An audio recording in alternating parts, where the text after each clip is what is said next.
చెప్పారు. అటువంటి నాయకుడిని పట్టుకొని పెద్ద నాయకుడు అవుతారా? మిమ్మల్ని తిట్టి పెద్ద నాయకుడు అవ్వాల్సిన అవసరం లేదు. ప్రజల్లో కేటీఆర్ గారి యొక్క స్థానం ఏంటో మీకు బాగా తెలుసు. కానీ ఇటువంటి మాటలు మాట్లాడి చులకన కావద్దని చెప్పి నేను కాంగ్రెస్ పార్టీ నాయకులకు విజ్ఞప్తి చేస్తా ఉన్నాను.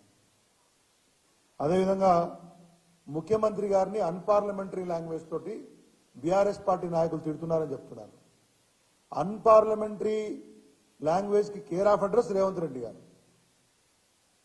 అన్పార్లమెంటరీ లాంగ్వేజ్ కి బూతులకి ఇష్టారీతిన మాట్లాడడానికి కేర్ ఆఫ్ అడ్రస్ ముఖ్యమంత్రి రేవంత్ రెడ్డి గారు. ఆయనను మేము అన్పార్లమెంటరీ అందేంటి?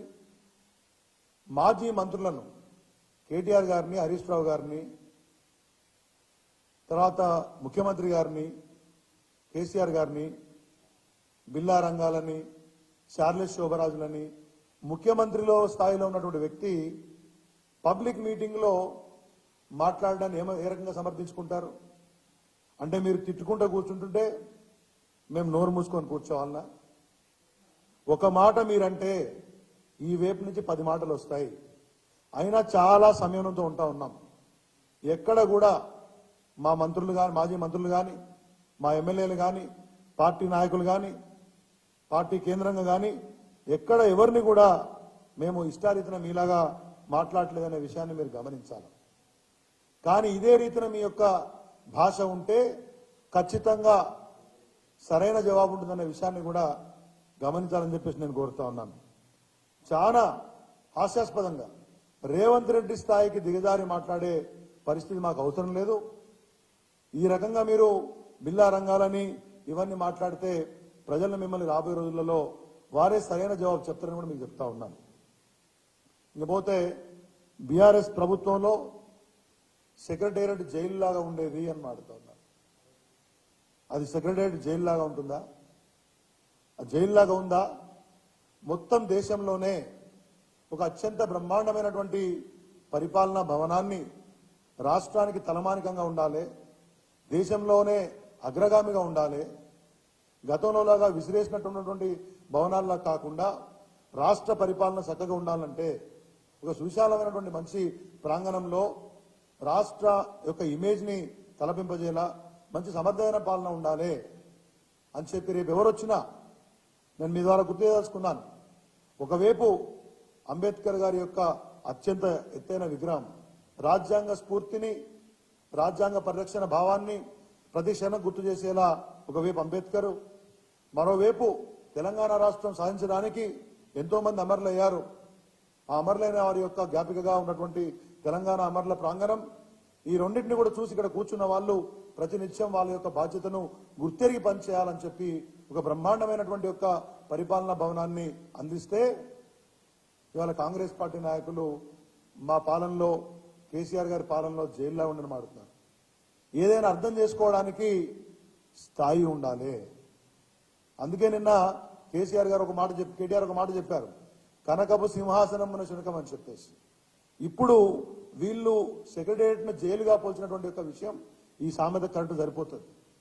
దాన్ని అర్థం చేసుకోవడానికి కూడా పరిపాలనలో ఒక దూరదృష్టిని, పరిపాలనలో ఒక స్థాయిని, నిర్మించినటువంటి ఒక భవనాలను ఏ దృక్పథంతో నిర్మించారనే విషయాన్ని అర్థం చేసుకోవడానికి కూడా ఒక స్థాయి ఉండాలి. స్థాయి లేదు కాబట్టే మీరు ఇవాళ మాట్లాడుతూ ఉన్నారనే విషయాన్ని కాంగ్రెస్ పార్టీ నాయకులు గమనించాలి. 100 మంది సెక్రటరీకి వస్తా ఉన్నారని చెప్తున్నారు. ఎవరు వస్తున్నారు? 100 మంది. రోజు కాంగ్రెస్ పార్టీ కార్యకర్తలు కేసీఆర్ గారు బ్రహ్మాండంగా సెక్రటరీ కట్టారట, అది చాలా బాగుంది, మరి మా ప్రభుత్వం ఏ మంత్రి ఎడ కూర్చుండో అని చూడటానికి వచ్చినటువంటి కాంగ్రెస్ పార్టీ నాయకులు వస్తారు తప్పితే ప్రజలు ఎవరు రావట్లేదు. కాంగ్రెస్ పార్టీ ప్రభుత్వాలుంటే సెక్రటేరియట్లు పైరవీకారులకు కేర్ ఆఫ్ అడ్రస్ గా ఉండేటివి. మనందరికీ ఆ విషయం కూడా తెలుసు. ఇవాళ పైరవీకారుల నిలయాల్లాగా మంత్రుల పేషీలు తయారవుతున్నాయి. వారు తప్పితే ఎక్కడా ప్రజలు కనబడట్లేదు అనే విషయాన్ని కూడా మీ దృష్టికి తీసుకొస్తా ఉన్నాను. ఒక ప్రజాస్వామ్య భావనతోటి బ్రహ్మాండమైనటువంటి సువిశాల భవనాన్ని కడితే ఈ రకమైన చిల్లర మాటలు మాట్లాడడం సరైన పద్ధతి కాదని కూడా నేను కాంగ్రెస్ పార్టీ నాయకులకు తెలియజేస్తా ఉన్నాను. అదేవిధంగా మమ్మల్ని తిడుతూ ఉన్నారు. ఏమని? బీఆర్ఎస్ బీజేపీ ఒకటి అని చెప్పేసి. ఒకవైపు బీజేపీ వాళ్ళు ఏం మాట్లాడతారు, కాంగ్రెస్ పార్టీ బీజేపీ ఒకటని మాట్లాడుతూ ఉన్నారు. ఈ రెండు పార్టీలకు నేను చెప్తా ఉన్నాను, పొద్దున లేస్తే బీఆర్ఎస్ పేరు తలవకపోతేనో, కేసీఆర్నో కేటీఆర్నో తిట్టకపోతేనో, ఇంకా కూడా మీ ఓటు బ్యాంకును పదులుపరుచుకునే పరిస్థితుల్లో కానీ, లేకపోతే వార్తల్లో ఉండని పరిస్థితిని కానీ వాళ్ళ నాయకులే మాకు గుర్తు చేస్తా ఉన్నారు, ప్రజలకు గుర్తు చేస్తా ఉన్నారు. బీఆర్ఎస్ బీజేపీ ఒకటంటే 4 మైనార్టీ ఓట్లు రాలకపోతాయా అని కాంగ్రెస్ పార్టీ, కాంగ్రెస్ బీఆర్ఎస్ ఒకటంటే మరో రకంగా ఓట్లు రాలకపోతాయని చెప్పేసి బీజేపీ మాట్లాడుతున్న సందర్భాన్ని మనం చూస్తా ఉన్నాం. ఇవాళ కాంగ్రెస్ అదేవిధంగా బీజేపీ యొక్క ఫెవికాల్ బంధం ఎట్లుందో నిన్న మనం చూసాం. ప్రొఫెసర్ దాసో శ్రవణ్ గారిని, ఒక వెనుకబడ్డ తరగతి చెందినటువంటి సత్యనారాయణ గారిని గవర్నర్ కోటాలో ఎమ్మెల్సీలుగా నామినేట్ చేస్తే వివిధ కారణాలు చూపి సహేతుకమైనటువంటి కారణాలు లేకుండానే తిరస్కరించినటువంటి గవర్నర్ గారు ఇవాళ సాయంత్రం బొకే పట్టుకొని రేవంత్ రెడ్డి గారు పోతారు. మర్నాటికే కోదండరామ్ గారిది ఇంకో అమీర్ అలీ ఖాన్ ఎవరో ఉన్నారు, వారిద్దరిది ఎమ్మెల్సీలుగా నియామకం అవ్వడం వస్తుంది. దాసో శ్రవణ్ గారేమో రాజకీయ నాయకుడు అవుతాడు, ఒక పొలిటికల్ పార్టీకి హెడ్గా ఉన్నటువంటి కోదండరామ్ గారేమో సమాజ సేవకుడు ఎట్లయితాడో గవర్నర్ గారు చెప్పాలి. ఇది బీజేపీ కేంద్ర నాయకత్వం యొక్క తెలియకుండా, బీజేపీ కేంద్ర నాయకత్వం యొక్క ఆమోదం లేకుండా ఈయన గవర్నర్ గారు ఆమోదం తెలిపారంటే నమ్మేంత అమాయకులు ఎవరు లేరు తెలంగాణ అనే విషయాన్ని కాంగ్రెస్ పార్టీ నాయకులు గమనించాలా.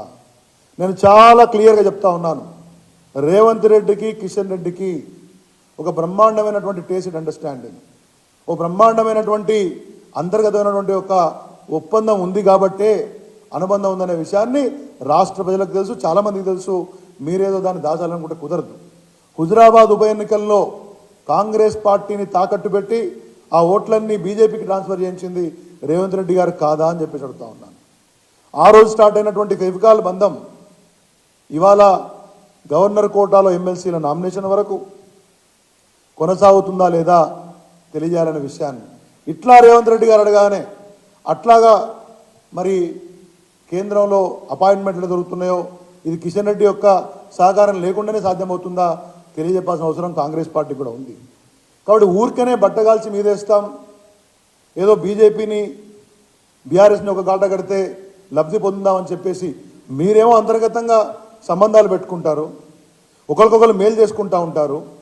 బీఆర్ఎస్ను మొత్తంగా ఇద్దరు కలిసి ఆ రోజు వేరే ఒక నాయకుడు చెప్పినట్లు, ఓ పత్రికాధిపతి చెప్పినట్టు బీఆర్ఎస్ను ఫినిష్ చేస్తారు, చేయాలని మోదీ గారు చెప్పినట్లు వచ్చిన వార్తలు మీరే చెప్తారు.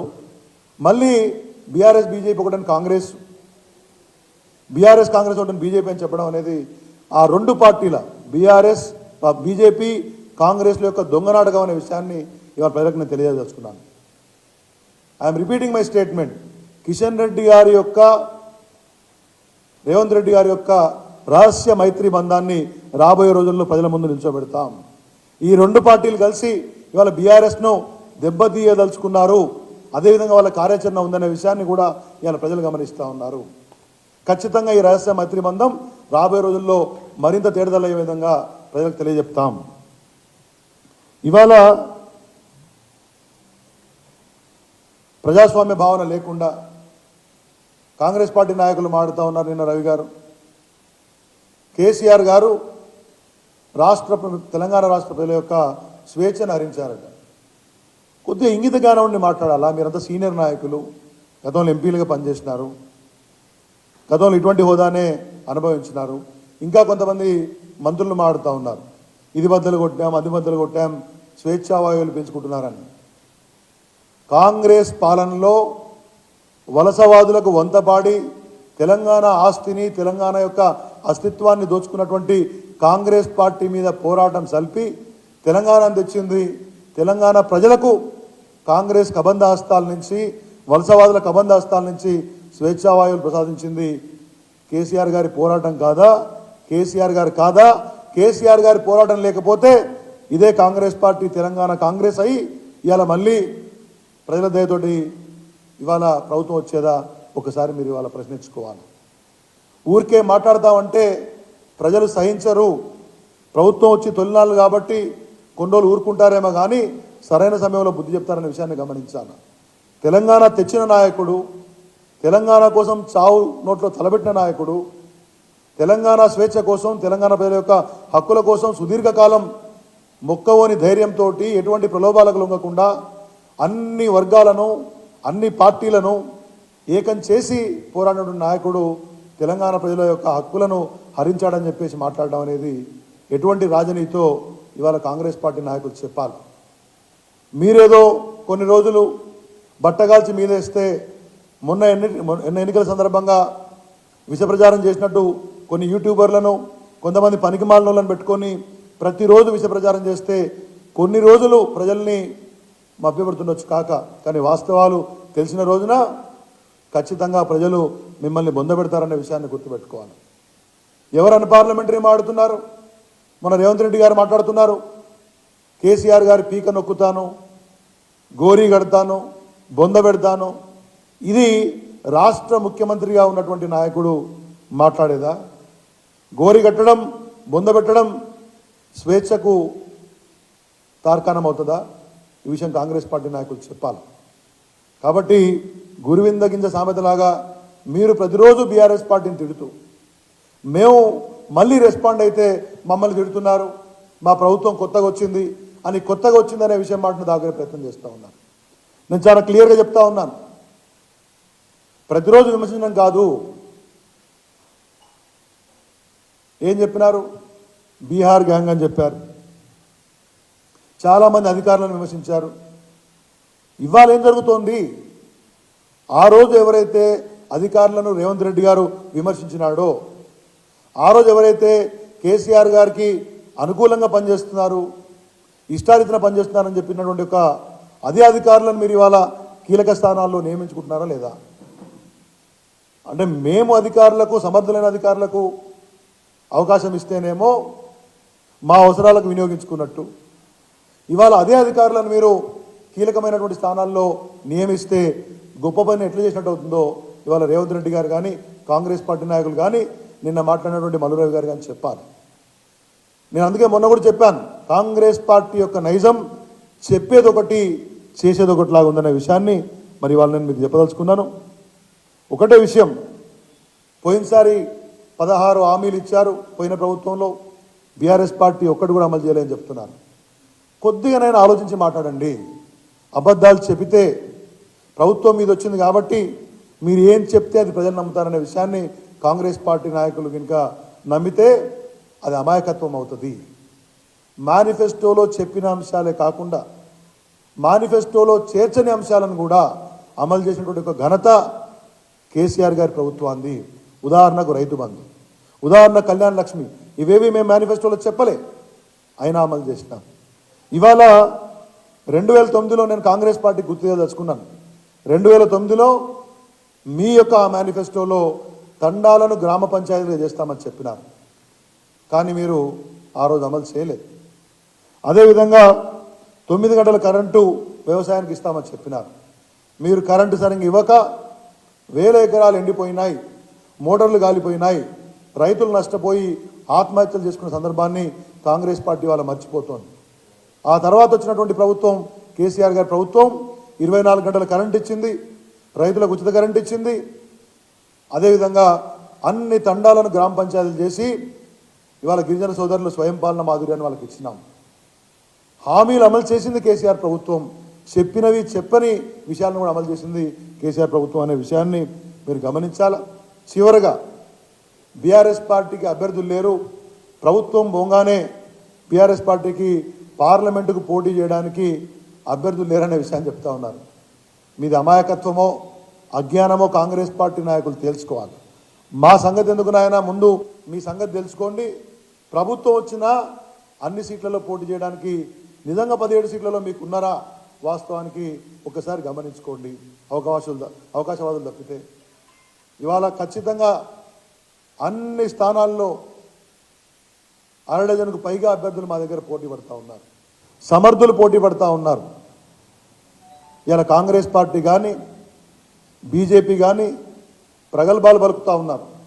బీఆర్ఎస్ పార్టీకి సీట్లు రావు, పార్లమెంట్ ఎన్నికల తర్వాత పార్టీ మాయమైపోతుంది, నేను మీడియా ముఖంగా చెప్తా ఉన్నాను తెలంగాణ ప్రజలకు, నేను మీడియా ముఖంగా ప్రజలకు తెలియజేసుకున్నాను.